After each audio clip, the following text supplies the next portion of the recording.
बहुत समय पहले की बात है।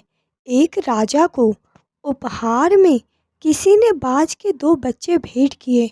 वे बड़े ही अच्छी नस्ल के थे और राजा ने कभी इससे पहले इतने शानदार बाज नहीं देखे थे। राजा ने उनकी देखभाल के लिए एक अनुभवी आदमी को नियुक्त कर दिया। जब कुछ महीने बीत गए तो राजा ने बाजों को देखने का मन बनाया और उस जगह पहुंच गए जहां उन्हें पाला जा रहा था। राजा ने देखा कि दोनों बाज काफ़ी बड़े हो चुके थे, अब पहले से भी शानदार लग रहे थे। राजा ने बाजों की देखभाल कर रहे आदमी से कहा, मैं इनकी उड़ान देखना चाहता हूँ, तुम इन्हें उड़ने का इशारा करो। आदमी ने ऐसा ही किया।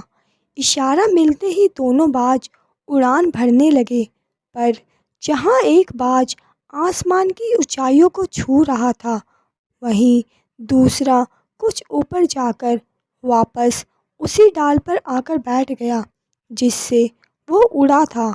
ये देख राजा को कुछ अजीब लगा।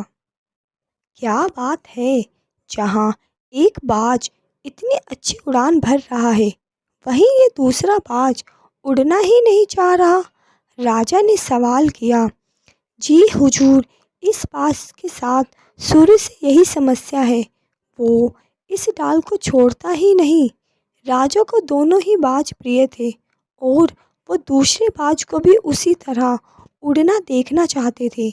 अगले दिन पूरे राज्य में ऐलान करा दिया गया कि जो व्यक्ति इस बाज को ऊंचा उड़ाने में कामयाब होगा, उसे ढेरों इनाम दिया जाएगा।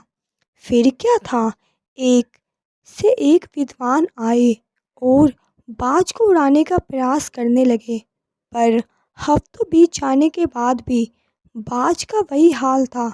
वो थोड़ा सा उड़ता और वापस वहीं पर आकर बैठ जाता। फिर एक दिन कुछ अनोखा हुआ। राजा ने देखा कि उसके दोनों बाज आसमान में उड़ रहे हैं। उन्हें अपनी आंखों पर यकीन नहीं हुआ और उन्होंने तुरंत उस व्यक्ति को पता लगाने को कहा जिसने ये कारनामा कर दिखाया था। वह व्यक्ति एक किसान था। अगले दिन वह दरबार में हाजिर हुआ।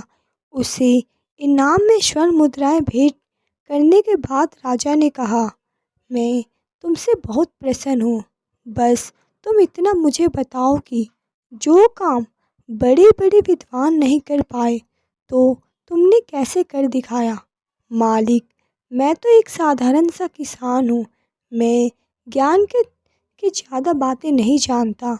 मैंने तो बस वो डाल काट दी जिस पर बैठने का बाज आदी हो चुका था, और जब वो डाल ही नहीं रही तो वो भी अपने साथी के साथ ऊपर उड़ने लगा।